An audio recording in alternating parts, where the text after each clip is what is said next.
Hello everyone. তো দেখো, মেয়ে স্কুলে যাবে, ওর জন্য টিফিন বানাচ্ছি। তো এখানে আমি একটা আটা মেখে একটা ডো বানিয়ে নিয়েছি, দুটো লিচি কেটে নিয়েছি। আর দেখো, এটাকে এখন আমি প্রায় পরোটা টাইপের একটা কিছু বানিয়ে দিব। তো একটু অন্যরকম স্টাইলে বানাবো আজকে। তো দেখো, আমি প্রথমে বেলে হালকা করে ভেজে নিয়েছি।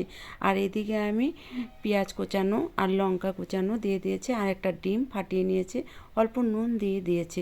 এখন আমি এদিকে তাওয়া বসিয়েছি, তাওয়াতে ডিমটা ছেড়ে দিব। তো দেখো, ডিমটা ছেড়ে দিয়েছে। আর গ্যাসের ফ্লেমটা আমার একটু কমিয়ে দিতে হবে। এরই উপরে আমি একটা ওই যে রুটি ভেজে রেখেছিলাম, ওই রুটিটা দিয়ে দিলাম। এখন এটার মধ্যে আমি ছোট ছোট টুকরো করে চিজ দিয়ে দিব।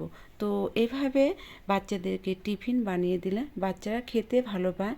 আর ডেলি এক ধরনের টিফিন এরা খেতে ভালোবাসে না, তার জন্য একটু ভ্যারাইটিস বানিয়ে দিতে হয়। তো আমি যতটুকু পারি একটু চেষ্টা করি। তেমন আমি রাঁধুনি না, তবু একটু আমি চেষ্টা করি, কিন্তু খেতে কিন্তু খুবই ভালো লাগে। আর গরম গরম খেতে তো আরও বেশি ভালো লাগে। তো এইভাবে তোমরা যারা আর কি বানাও নাই ঘরে, তারা একবার ট্রাই করে দেখতে পারো। আর যারা বানিয়েছো তারা তো বুঝবেই কতটুকু টেস্টি হয় এটা। এটার বলার কিছু নেই।